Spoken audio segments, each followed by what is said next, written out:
Hello dear students, जो मैं आज आपके लिए टॉपिक लेकर आई हूँ दैट इज क्वांटम नंबर। ठीक है, क्वांटम नंबर आपकी class 11th structure of atom में गिवन है। Quantum number is one of the important topic in chemistry. देखिए इसके कैसे हम क्या पता लगाते हैं, इसके बारे में हम इलेक्ट्रॉन के बारे में पता लगाते हैं। फॉर एग्जाम्पल मैं आपको समझाती हूँ, जिससे आप कहाँ से बिलोंग करते हो। अब आप कहीं घूमने गए हो, if you are going visit some foreign country, अब वहाँ पे आप खो जाते हो, आप कहीं फेंट होके गिर जाते हो, तो सबसे पहले वहाँ के जो पीपल हैं क्या जानने की कोशिश करेंगे कि ये इंसान आपका किस कंट्री का है। ठीक है, अब उसको कंट्री भी पता चल गई कि आप भी इंडिया से बिलोंग करते हो। फिर कंट्री के बारे में पता लगाएगा कि आप किस स्टेट से बिलोंग करते हो। फिर पता चला कि आप यूपी से हो, एमपी से हो, बिहार से हो, राजस्थान से हो। उसके बाद में वो आपके बारे में पता लगाएगा, स्टेट पता चल गया, अब आप किस सिटी से हो। सिटी भी पता चल गई, आप किसी भी छोटे से सिटी या मेट्रोपॉलिटन कहाँ से बिलोंग करते हो, कहीं से भी। उसके बाद पता करेंगे कि आप किस स्ट्रीट से हो, आपका पर्टिकुलर लोकल एड्रेस क्या है। उसी तरीके से हमें इलेक्ट्रॉन्स के बारे में भी पता होना चाहिए कि हम वो किस ऑर्बिटल से बिलोंग कर रहा है, उसका स्पिन क्या है। तो वही जो निकालने का जो प्रोसेस है उसी को हम लोग क्या बोलते हैं, क्वांटम नंबर्स बोलते हैं। अब देखिए, अब आप मुझसे कहेंगे कि मैम आप इलेक्ट्रॉन और न्यूट्रॉन का क्यों नहीं बता सके, क्योंकि ये हम बहुत बेसिक्स पढ़ चुके हैं कि जितना भी हमारा न्यूट्रॉन है या हमारा प्रोटॉन है, ये हमारे एटम के न्यूक्लियस में ही प्रेजेंट होते हैं।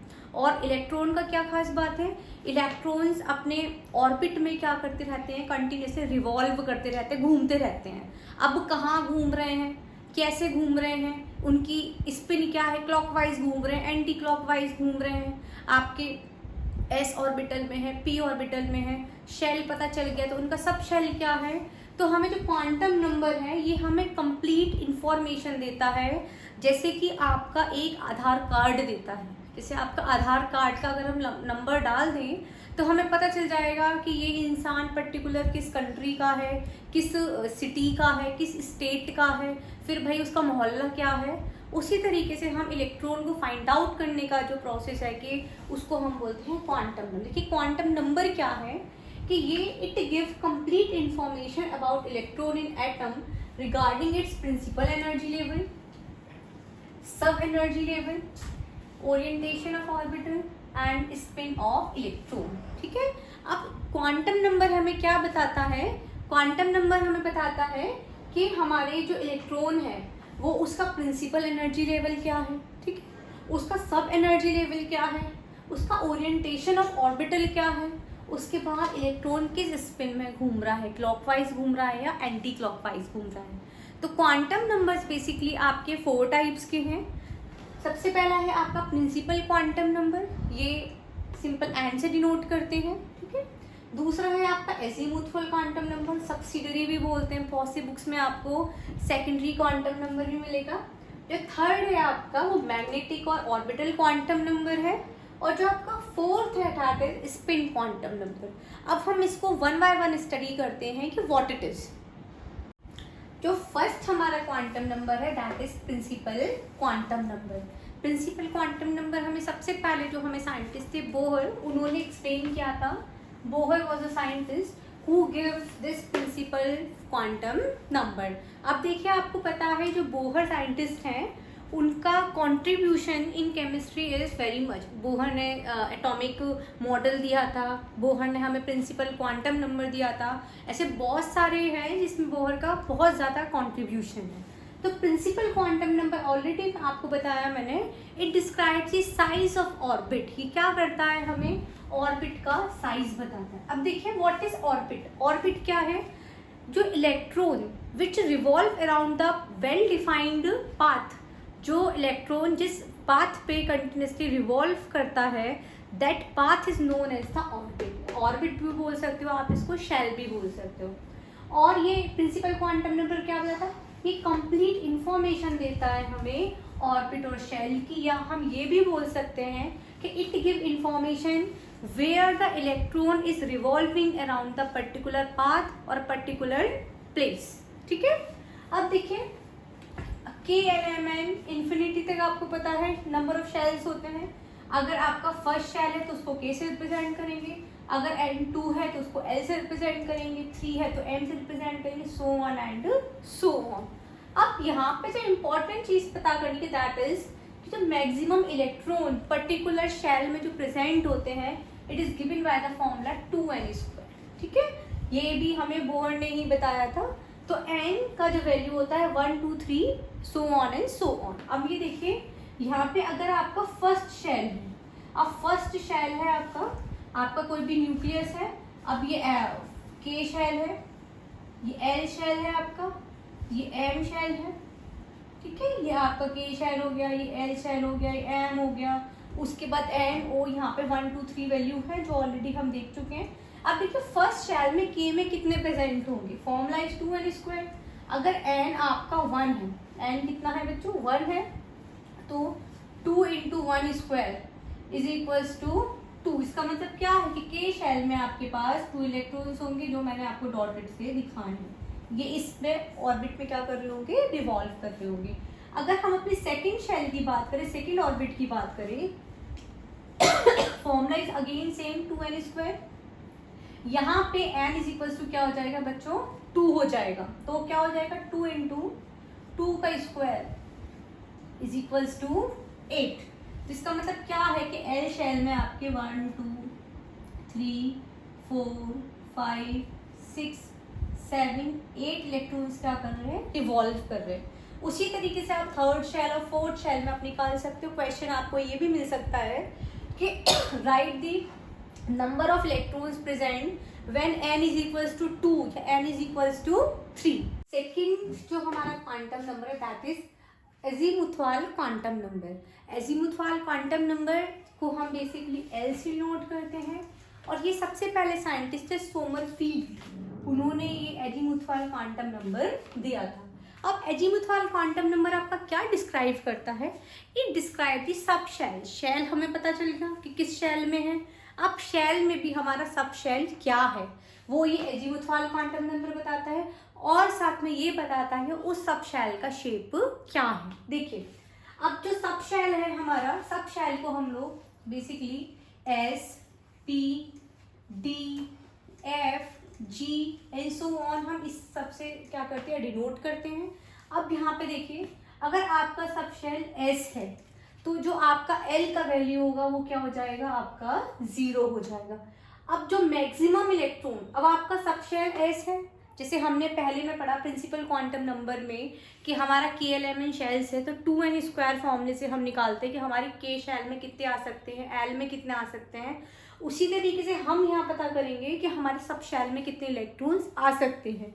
तो जो फॉर्मूला है जिससे हम इलेक्ट्रॉन्स फाइंड आउट करते हैं, maximum electrons, that is given by 4l + 2। यहाँ पे L की वैल्यू आपकी 0 1 2 हो जाएगी as compare to subshell. ठीक है, अब यहाँ पे आप टेबल पे ध्यान दीजिए, यहाँ से आपके मैक्सिमम नंबर ऑफ क्वेश्चंस आपके यहाँ पे सॉल्व हो जाएंगे। देखिए अगर आपका S सब शेल है, S है, तो L की वैल्यू उसके लिए क्या होगी बच्चों, बेटा 0 होगी हमेशा।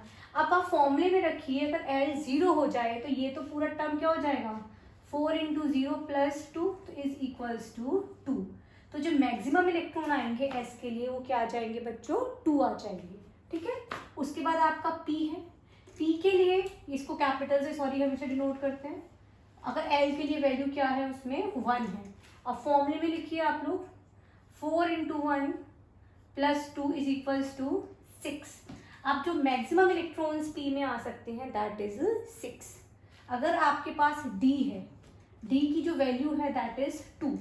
अब आप फॉर्मूले में पुट करिए 4 × 2 + 2 इज इक्वल्स टू 10। अब इसमें जो मैक्सिमम इलेक्ट्रॉन्स आ सकते हैं वो कितने आ सकते हैं बच्चों, 10 इलेक्ट्रॉन्स आ सकते हैं। अगर आपका क्या है F है, तो F में वैल्यू होती है 3, तो इसमें मैक्सिमम इलेक्ट्रॉन्स आ सकते हैं 4 × 3 + 2 इज इक्वल्स टू 14। इसमें कितने इलेक्ट्रॉन्स आ सकते हैं, 14 आ सकते हैं। उसी के तरीके से अगर G है तो L की वैल्यू आपकी 4 हो जाएगी, तो यहाँ पे 18 इलेक्ट्रॉन्स हो जाएंगे। लाइक वाइज हम सिर्फ मैक्सिमम इलेक्ट्रॉन्स की बात कर रहे हैं, we are not talking about minimum. Minimum में आपके 1 भी हो सकते हैं, 2 भी हो सकते हैं, 3, लेकिन मैक्सिमम आपके S में 2 ही आएंगे। P में आपके 6 ही आएंगे, D में आपके 10 ही आएंगे और F में आपके 14 ही इलेक्ट्रॉन्स आ सकते हैं। ये पूरा कॉन्सेप्ट था अजीमुथवाल क्वांटम नंबर का। अब आप शेप की अगर आप बात करें तो शेप में क्या है आपका, अगर हम S की बात करें तो S का शेप आपको पता है कैसा होता है, सिंपल स्फेरिकल शेप होता है। कैसा बच्चों शेप होता है आपका, स्फेरिकल शेप होता है, ठीक है। जो P होते हैं वो कैसे शेप के होते हैं बच्चों, डंबल शेप। जैसे डंबल आपने देखा जो उठाते हैं बॉडी बिल्डर्स वगैरह, डंबल शेप होगा इस तरीके से, ये इस तरीके से डंबल शेप होगा, ठीक है। और जो D होता है दैट इज डबल डंबल। जो डंबल्स होते हैं वो आपके डबल डंबल्स होते हैं, डबल डंबल शेप का होता है जो आपका D सबशेल है। और जो F का है बेटा वो कॉम्प्लेक्स है, कोई शेप ही नहीं है उसकी, वो पता नहीं कहाँ पूरे में प्रेजेंट है। तो जो F है उसका जो शेप है दैट इज कॉम्प्लेक्स। क्लियर है। अगर क्वेश्चन आता है कि अगर आपका L की वैल्यू 3 है तो how many electrons can come into F, तो सिंपल आप पता होना चाहिए 4l+2 में फॉर्मूला लिख सकते हैं। तो that is known to be the 14 electrons आपके F में आ सकते हैं, ठीक है। अब यहाँ पे जो है आपका कि एनर्जीज सबशेल्स की क्या है, यहाँ पे एनर्जीज सबशेल की भी पता होनी चाहिए कि बेसिक जो इंक्रीजिंग ऑर्डर है सबशेल्स का एनर्जी का, दैट इज एनर्जीज का जो सबशेल है S is greater than P, greater than D and greater than F, ठीक है। जो S है ये आपके इंक्रीजिंग ऑर्डर में है, तो S having the least energy और उसके बाद एनर्जीज लेवल जो क्या होता जाएगा बच्चों, बढ़ता जाएगा। क्लियर है। यहाँ पे प्रिंसिपल और एजीमुथवाल क्वांटम नंबर आपका यहाँ पे क्लियर हुआ। हाँ, थर्ड क्वांटम नंबर से जाने से पहले आपका एक रिलेशन रह गया बिटवीन N एंड L। देखिए जो आपका L है it is equals to n-1। The relation will be useful when we do the numericals of these quantum number। याद रखिएगा अगर आपको n अगर आपका 3 है, सपोज अगर आपको n3 गिवन है, अब if they are asking what is the value for l, तो आप सिंपल लगा सकते हो that l is equals to n-1 which means it is equals to 2। Now the third effect is, third quantum number is magnetic quantum number which is represented by m। अब ये magnetic quantum number था ये हमें scientist Zeeman ने दिया था, ठीक है। आपको यहाँ पे जीमैन इफेक्ट भी आप पढ़ सकते हो। तो जीमैन इफेक्ट हमारा क्या था कि splitting of spectral lines in the presence of magnetic field. Zeeman effect क्या था कि जो हमारी स्पेक्ट्रल लाइंस हैं हमारी उनकी splitting of spectral lines in presence of magnetic field. ये जीमैन इफेक्ट था, ये बहुत इंपॉर्टेंट है, इसे भी आप लोग नोट डाउन कर सकते हो अपनी नोटबुक में। तो ये जो जीमैन था बेसिकली इन्होंने ही ये मैग्नेटिक क्वांटम नंबर दिया था। अब what does it M represent, M जो हमारा रिप्रेजेंट करता है it determine orientation of the orbital, कि जो हमारा ऑर्बिटल है उसका ओरिएंटेशन क्या है, और उसके साथ साथ it also determine the number of orbitals in A subshell. हमारे सबशेल में कितने नंबर ऑफ ऑर्बिटल्स हैं ये सब हमारा मैग्नेटिक क्वांटम नंबर डिटरमाइन करता है, ठीक है। अब यहाँ पे जो हमारा फॉर्मूला है मैग्नेटिक क्वांटम नंबर का वो क्या है, m is equals to -L2 plus L including 0। Clear है बच्चों यहाँ पे कि ये जो हमारी वैल्यू है मैग्नेटिक क्वांटम नंबर की वो क्या है हमारी -L2 plus L minus azimuthal quantum number 2 plus azimuthal quantum number और 0 हमारी इंक्लूड करके। क्लियर है यहाँ पे मैं एक टेबल आपको बनाती हूँ, उससे आपको एक बार और चीज़ क्लियर हो जाएगी। तो बेसिकली हमने यहाँ पे अपना सब शेल लिखा यहाँ पे, ठीक है। मैं इरेज करती हूँ, यहाँ पे आप फॉर्मूला नोट डाउन कर लीजिए, इंपॉर्टेंट फॉर्मूला। सब शेल हमारा यहाँ पे, इसके बाद हमारा ऑर्बिटर है, इसके बाद हमारी एम वैल्यूज, ठीक है। अब देखिए सब शेल आप ऑलरेडी पढ़ चुके हो। सब शेल कौन सी है आपकी sp,df, so on and so on, sp, d और एक आपका क्या है यहाँ पे f है। अब आपको पता है कि जो s में जो ऑर्बिटल है वो आपके 1 है, p में जो आपके ऑर्बिटल है दैट इज 3, d में जो ऑर्बिटल है वो आपके 5 है और f में जो ऑर्बिटल है वो आपके 7 है। अब now here we will find out the m values. अब देखिए इससे पहले आपने पढ़ा था कि for s l is equals to 0, s की वैल्यू क्या हो, l की वैल्यू क्या होती है, 0 होती है। किसके लिए, आपके s शब्द सेल के लिए। तो इसका मतलब क्या है कि जो m की वैल्यू होगी वो भी क्या हो जाएगी, हमारी 0 हो जाएगी, क्योंकि m क्या है हमारा, m है हमारा -L2 प्लस l इंक्लूडिंग 0। यही आपने पढ़ा है। अब यहाँ पे देखिए p का क्या है आपके लिए 3 है, तो p 3 है तो l के लिए p की वैल्यू कितनी है बच्चों, 1 है। l की वैल्यू कितनी है, 1 है, तो वैल्यू क्या हो जाएगी इस फॉर्मूले के अकॉर्डिंग, -1 0 एंड +1। इसका मतलब कितने ऑर्बिटल हो गए हमारे, p के लिए 3 ऑर्बिटल हो गए, 1 2 3।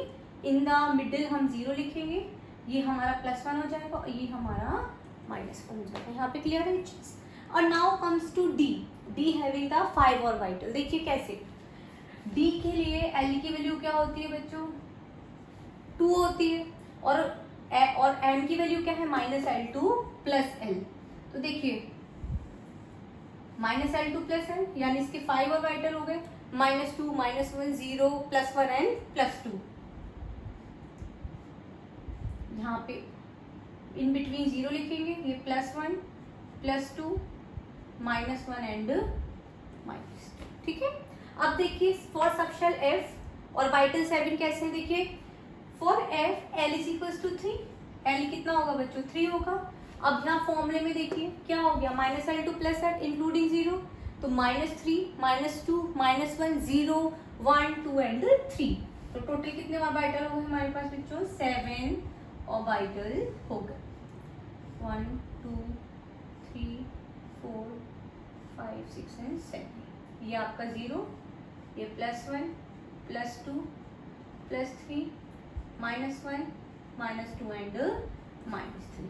आई थिंक ये यहाँ पे ये चीज यहाँ पे क्लियर हुई m वैल्यूज।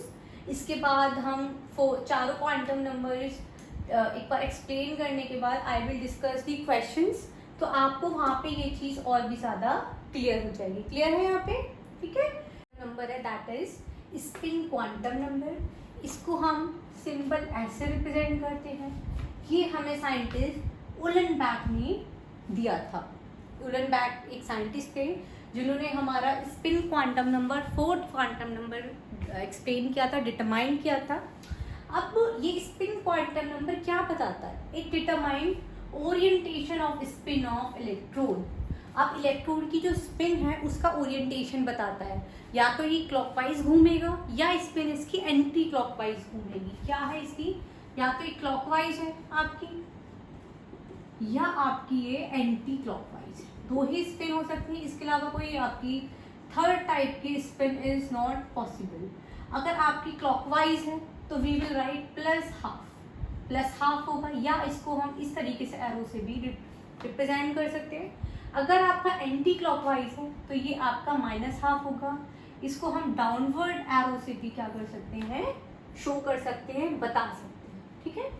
एक यहाँ पे आपको एक छोटा सा और फॉर्मूला दिया था कि अगर आपसे कोई टोटल स्पिन पूछ लें कि what is the total spin off atom, किस कोई भी आपको एटम दे दे, उससे हमसे क्वेश्चन करें कि what is the total spin off atom, तो इसका एक सिंपल सा बहुत छोटा सा फॉर्मूला है कि 1/2 इंटू n। क्या हो जाएगा आपका 1/2 इंटू n। यहाँ पे जो आपका n है it is number of unpaired electron. क्या है यहाँ पे n आपका, नंबर ऑफ अनपेयर्ड इलेक्ट्रॉन है, ठीक है। जैसे आपको एक क्वेश्चन दिया गया कि right total spin off nitrogen. आपको पता है नाइट्रोजन का एटॉमिक नंबर 7 है। क्या हो जाएगा इसका आपका 1s2 2s2 2p3। इसका मतलब क्या है कि नंबर ऑफ अनपेयर्ड इलेक्ट्रॉन कितने हैं हमारे पास 3। ठीक है, तो क्या हो जाएगा ये total spin is equals to, total spin मैंने शॉर्ट में ts लिख दिया है 1/2 इंटू 3, तो कितना हो जाएगा आपका 3/2। एक और चीज देखिए, क्लॉकवाइज में प्लस हाफ है और एंटी क्लॉकवाइज में आपका माइनस हाफ है, तो इसको हम सिंपल प्लस माइनस हाफ भी लिख सकते हैं, बिकॉज हमें नहीं पता ये क्लॉकवाइज आएगा एंटी क्लॉकवाइज आएगा, वो चीज़ मैं आपको और बाद में बताऊंगी। तो इसको हम लोग सिंपल प्लस माइनस हाफ भी लिख सकते हैं। ठीक है, ये हमारे 4 आपके बेसिकली क्वांटम नंबर्स हो गए। आपने प्रिंसिपल क्वांटम नंबर हो गया, आपका एजीमुथाल क्वांटम नंबर हो गया, मैग्नेटिक क्वांटम नंबर हो गया, और आपका लास्ट आपने पढ़ा that is spin quantum number. It all give the knowledge of the electron, कि हमारे इलेक्ट्रॉन की स्पिन क्या है, वो कौन से शेल में है, कौन सा सब शेल में है, इलेक्ट्रॉन की ओरिएंटेशन क्या है, उनकी शेप क्या है। इसके बाद जो मैं आपका नेक्स्ट वीडियो लाऊंगी वो only and only quantum numbers के आपके क्वेश्चंस पे लाऊंगी, न्यूमेरिकल्स पे लाऊंगी। अगर आपको मेरा वीडियो पसंद आया है तो put like, subscribe and share. Thank you.